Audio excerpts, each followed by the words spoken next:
South Central Pennsylvania until 6:45 p.m.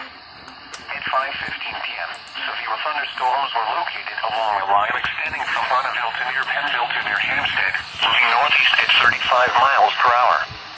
Hazard, 60 miles per hour wind gusts. Source, radar indicated. Impact, expects damage to trees, roofs, and siding.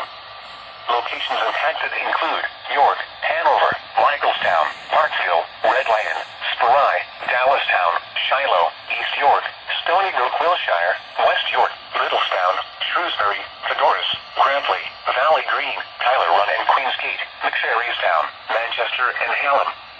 This includes Interstate 83 from mile marker 0 to 33. For your protection, move to an interior room on the lowest floor of a building.